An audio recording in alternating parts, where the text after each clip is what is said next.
everybody. This is Dr. Karma Bryan. You are here on Overcoming Narcissist Abuse. Thank you so much for joining me. Thank you guys so much for hanging in there with me. I know tonight is a late video, so some of you guys are going to get it kind of late, so I apologize. But I'm just going to speak really briefly on something, and I just wanted to provide you with encouragement. Many times I'll talk to people that are just coming out of this. Some of you guys have been with me for a while, and so some of you have experienced that shock and that embarrassment and that humiliation, and you guys have worked your way through it. It's a process. And I remember talking to many of you guys back in 2018 when I first started and helping you to process, I think it's 18, 19, 20, yep, 18, and helping you guys, September 2018 to be exact. But helping you process, those first 6 months, you guys struggled. A lot of people struggled. They can't believe what has happened. I didn't understand. It was my fault. If I could have done this better, and I always say the same thing. It takes two people to have a relationship. When you've done everything that you can do in that relationship, the rest of it is up to the other person that's in the relationship with you. And most of you come out of the relationship, you're humiliated, you're embarrassed. Most of you guys have made up excuses. You look back at some of the excuses you were making. You became the enabler. You became a flying monkey and you became the enabler for that narcissist. And so a lot of you coming out, and now that fog is lifted, your mind is clear, and you're looking back, you're totally embarrassed at what you've been through, who you connected with. You actually look at the narcissist now and you can't believe that you were with that individual. Some of them were good looking, some of them, had great sexual exploits, and some did not. But some of you guys look back now and you can't believe that, how in the world did I get with somebody that was beneath my, and it's not being arrogant, but someone that was beneath your, what's the word we're looking for? Beneath your standard. And that's not being arrogant, but that person actually was beneath your standard. But what they did is they made you feel like they brought you up to their level. They chose you, and you should be grateful that you were chosen. And they brought you into their world and at their level. In actuality, it's vice versa. So most of you guys are looking at the situation very different, very wrong. When they met you, and you were above their level. And so they wanted that. Remember, the narcissist learns with each person that they get with. They learn, they mirror, they take attributes, and then they create their own person, facade, whatever they are, and you were above their level. And so that's why they chose you, because you were above their level. You had things that they wanted, and they chose you. And so when they realize that they can never be you, or they can never have the things that you have, meaning the personality, meaning the intelligence, meaning your beauty, whatever it is, that's when they begin to berate you. That's when they begin to just really trauma bond you. But in the trauma bonding, they berate you, they belittle you, they make you feel bad about yourself. All the things they don't even correct correctly. So everything is an attack against you. Everything, but everything that they're saying is everything that they always desired, everything that they feel about themselves. And you took upon this responsibility on yourself. You took upon these characteristics that this narcissist said to you, which in actuality is the other way around. You brought them up to a certain level. And it wasn't that you brought them to a level when they stay there permanently. You taught them things that they didn't know. And you are listening to them tell you, I brought you up to this level. They made you feel, when you left, it made you feel like, maybe I wasn't this, or maybe what they said was this, and maybe they were right, or maybe I was the one who destroyed. No, they are destructive. There's nothing about them that is good, put it that way. There's nothing about, let's take that back. Because had there not been things that were good, they're funny, they're funny, they were fun to be with on the good days. And then they turn right back into what they are. Whatever they show you that's negative, believe that's what they are. They tell you one thing and they always do another. They break promises. They cannot be trusted. Especially when they tell you all the time, I can't trust you. They're really saying, I can't trust myself. And they put you on the same playing field as them. So if I can't trust me and I'm untrustworthy, then obviously, I can't trust you either. Nobody can trust you. And that's not even your character. So a lot of you come out of these relationships and you assume that, but they're doing so great. And they learned from you. You were the one that was above them. Not in a negative way. When I say that, not in an arrogant way, that you were above their standard and they chose you. Now, when you look back, you realize how beneath your standard they really were. They were nothing that you would ever have chosen in the first place. And when I say that, you have to get past the aesthetics. When you found the true nature of the person, you realize this is so beneath me. They never loved me. They never had a connect. They don't bond. They don't even bond with their kids. Come on. Some of you guys ask that question all the time. Do they love their kids? Do they bond with their kids? No, the kids are supply. The kids are used as a pawn in the game of chess. If they're trying to hurt you, what they'll do is they'll gravitate, especially if you've gray rock, they'll gravitate to the children. And they'll gravitate to the children in order to annoy you, in order to hurt you, because they know that they'll pull that child. They'll do anything that they can to get the child away from you. Or in other words, I'm going to try to make them love me more than they love you. And so they'll work on your children. They love bomb the children in order to hurt you. Now think about it. Is that in your character? Is that in your nature? That's not even you. That's why a lot of you guys are experiencing parental alienation, because the children are love bombed and pulled in the same game that they played with you, is the same game they play with children. And children are not at the intellectual level where they understand what that parent is doing. The children love their parents. They love both of their parents. And then when they are put into a position where, it makes it feel like they have to choose one parent over the other, that most of the time they just throw their hands up and they don't want to have anything to do with either one of the parent. Or the narcissistic parent pulls them into their, I would say, coven, pulls them into their little cave, or pulls them, to make they'll love bomb them. They'll buy them stuff. They'll send them all kinds of money and toys and clothes and this. That's the way that they pull them in. But a narcissist cannot love anybody. A narcissist does not know how to connect to anybody. So if the love bombing was good for you, imagine how powerful the love bombing is for children. Is this normal to you? Absolutely not. That's not something a healthy person would do. And that's why you have so many children that are so damaged, because, they just want to love their parents.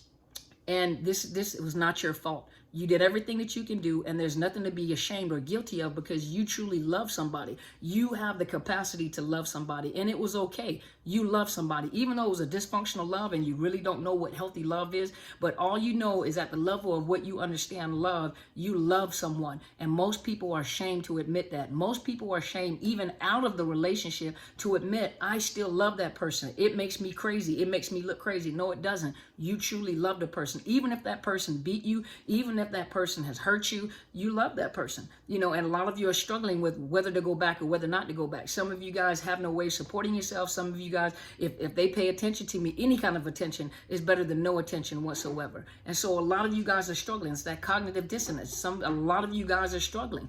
But I want you to be encouraged and know there is a light to the end of the tunnel. You won't stay like this forever. And if you work on yourself, you work on freeing your heart, because you have gaps and holes in your heart. And as long as you have those gaps and holes in your heart, they're always going to come some predator to try to fill those gaps and holes. But you have to remember that no person can fill a gap and a hole in your heart. That's something that you have to work on. And whatever your belief system is, and whatever your belief system or religious belief system teaches you, you're going to have to fill those holes, whether it's filling those holes with studying the Bible or whatever you do, meditate, whatever you do, you're going to have to fill them holes, because of the fact that narcissist is always looking for holes to fill. So some of you guys, but I'm a strong man, I'm a strong woman, and I was strong before I met them. I was this, but you have some holes. The pride probably ended up being those holes, because pride is just another form of fear. And so you're prideful and arrogant, and I have all this, and I worked hard to get all this, and I'm gorgeous, and I'm fine, and I'm this. Yep, because you're arrogant and you're prideful. Those are holes. And that right there is just another form of fear. And those are holes. And so that narcissists will gravitate towards you, because they're attracted to that, because that's what they are. So they're attracted to that. And then they find out you really have a lot of holes, and you really have a low self-esteem, and that facade that you created wasn't real. Oh, and they'll have a field day. So I want you guys to understand there's nothing wrong with the fact that you love somebody. And yes, you know what? You did get hurt. Your heart was broken. A lot of you covered for your husbands or wives or boyfriends or girlfriends, whoever your partner. Yes, you did your part. And, and so you know that you're capable of loving and protecting someone as best that you can. But it takes two people to be in a relationship. And it wasn't your fault. You did your part. And it wasn't your fault. So if they left you for another man, left you for another woman, it wasn't your fault. It was time for new supply, because you woke up. You woke up and realized the game that was being played, and they couldn't manipulate you anymore. Don't think, just like an empath can feel everything, they absorb everything, a narcissist can sense.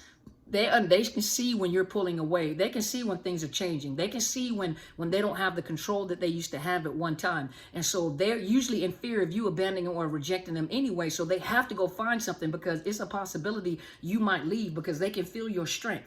So when I say feel your strength, that don't mean they feel it and are able to go help. They feel that strength and they're afraid of that strength. And so because when you start rising up in that strength, see, that strength is what attracted them to you, and they were able to break you down. It was a game. They broke you down. But when that strength starts coming back and you start having knowledge, and it's not easy to play the game with you, they have to go find another supply, because you can cause some narcissistic damage. So I want you to be encouraged and know that you're not alone.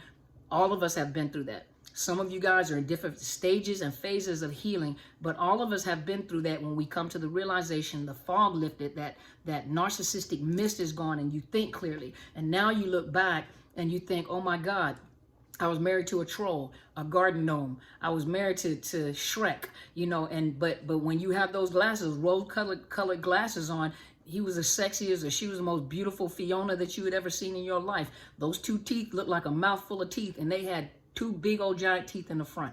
But because you had them glasses on, you couldn't see it. Now you can see clearly now that the rain is gone. You can see all the obstacles in your way.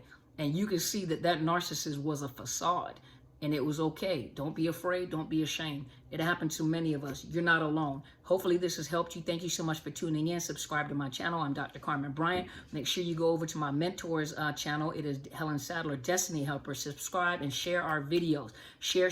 Let's get her numbers up. Share. Stick with us. Give us 6 months with your life, and I guarantee you things are going to change for you. You're going to start thinking different. You're going to start feeling different. And for those empaths, calling all empaths, she's doing a conference on October 24th from 10 a.m. to 2 p.m. Pacific Standard Time. Make sure there's a registration coming up, so just stay tuned. You'll have a link where you can go make a payment. $80, 4 hours. You have her, Helen Sadler, Destiny Helper, and I will be her guest on the conference. 4 hours. You're getting information. You get to understand and get to know yourself, empaths. You whether you think you're an empath, but you'll get to know yourself. Everybody's not a super empath, just like everybody is not a greater narcissist. There's a scale, just like there's a scale for the empath. Two opposite sides. You see what I mean?